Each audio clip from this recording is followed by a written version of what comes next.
Hello and welcome to another lecture on basic macroeconomics. It is our third lecture and today our topic is what is an economy.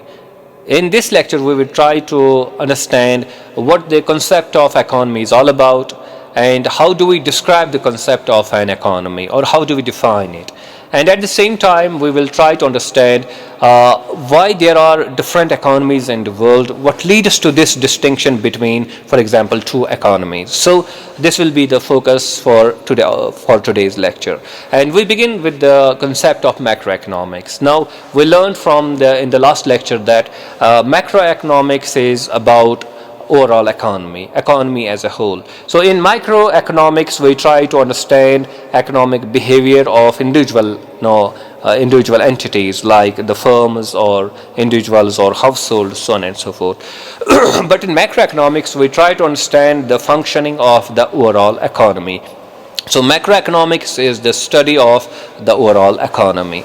Therefore, it is important for us to appreciate the things that are discussed in macroeconomics. It is important that we need to have a fair and good idea about the concept of an economy. We should be able to describe the concept of an economy, then it will be easier for us to appreciate the different concepts that are discussed in macroeconomics. So we have taken up this issue because of these reasons.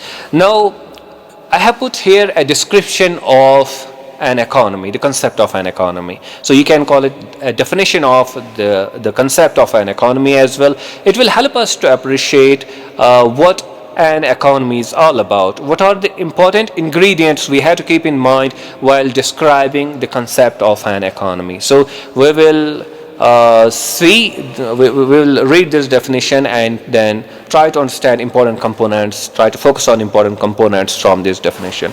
So the definition or description is all economic activities in a particular area in conjunction with factors and institutions which influence their occurrence collectively form an economy. So this is what an economy is. This is a description of an economy, or in a sense it is the definition of an economy. And if we focus on this very description of an economy, we find some important components of this definition or description. The first one is all economic activities. Now, what is an economic activity?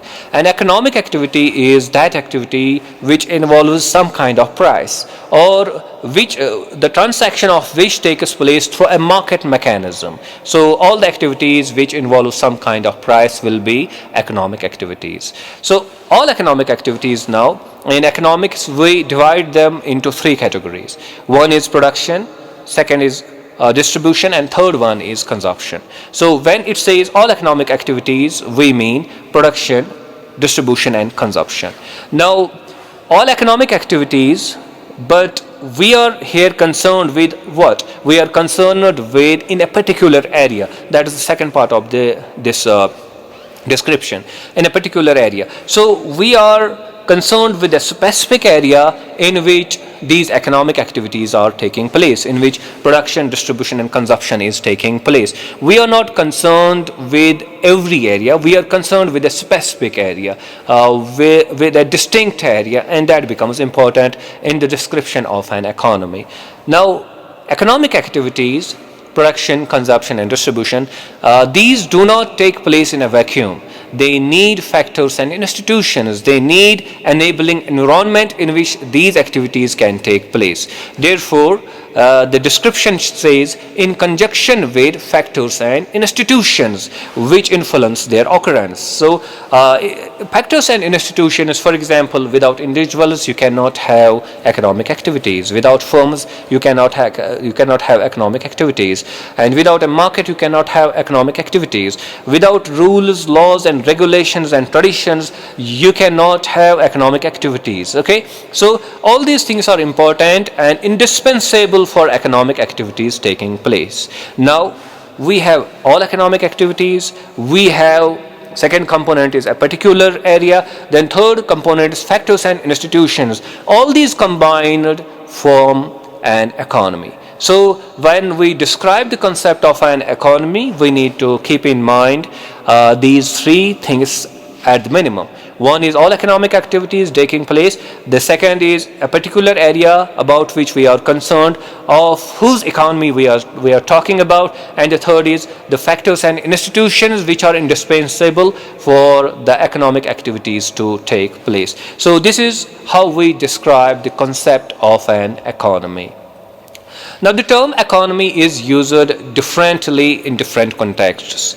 We use a term economy sometimes for a particular activity or a particular sector. For example, we say manufacturing economy, we say telecommunication economy, we say tourism economy, and so on and so forth. So in these cases, we are using the term economy for a particular activity or for a particular sector, not for overall economy.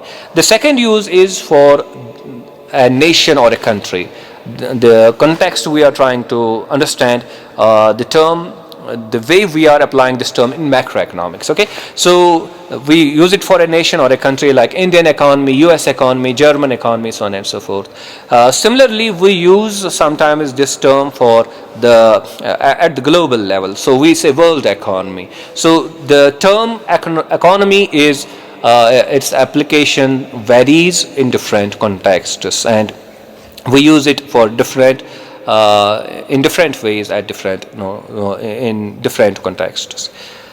Now we come to one of the most important components of this lecture, and that is what creates distinction between two economies. How come two different economies emerge while as we may be living in the close proximity to each other? So there are various reasons which give birth to distinction of two economies. For example, let us talk about Indian economy and Chinese economy, or China's economy. Okay, these are two distinct economies, and how does this difference between these two economies emerge? What are the factors in the background that lead to the emergence of two distinct economies in close proximity with each other? So let us focus on that. One of the important factors that leads to distinction between two economies or different economies is political state. Now over here in India, we have a different political state. Over there, it is a different political state.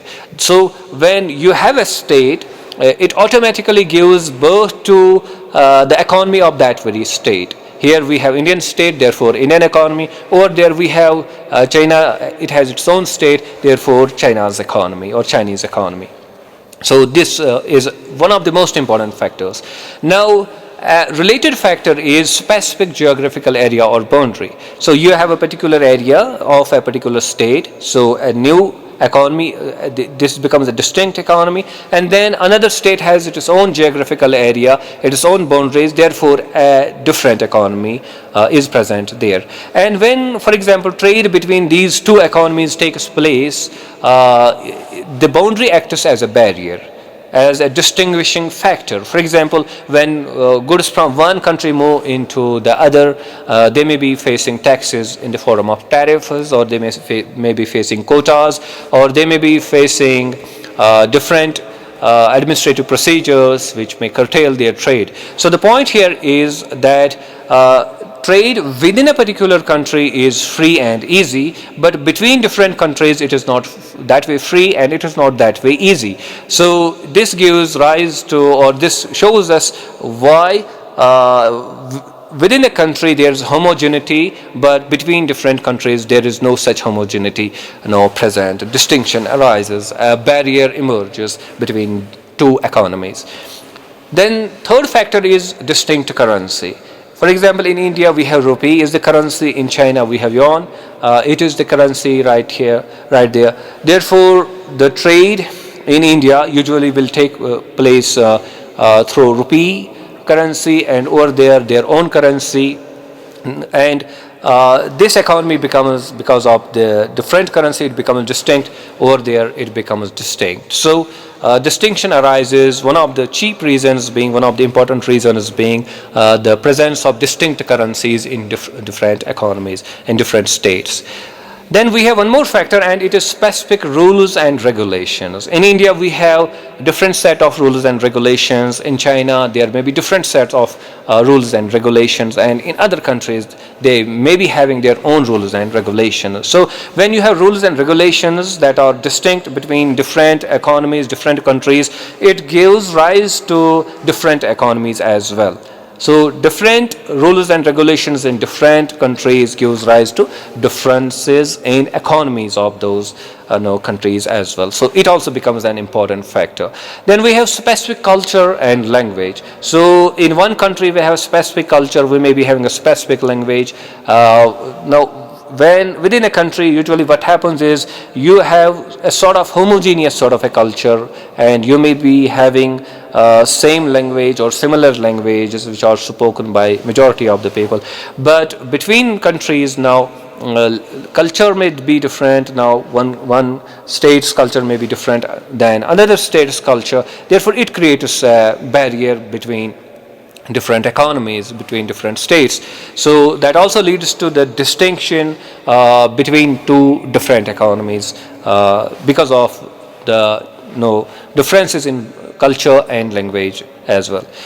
And the final point is specific economic policies. So with the passage of time, different policies emerge in different economies, and when you have a different set of policies in one country, another set of policies in another country, obviously our economies are a byproduct, an outcome of a consequence of the policies that we adopt. And when we have different policies in different places, different states, obviously different economies emerge. Therefore, we see in the world we have different kinds of economies in terms of success, in terms of structure, so on and so forth, institutional setup, so on and so forth. So this also gives rise to distinction between, it creates dissimilarities between different economies. So these are some of the factors which tell us why there are different economies in the world, and what creates the distinction between different economies. What are the factors in the background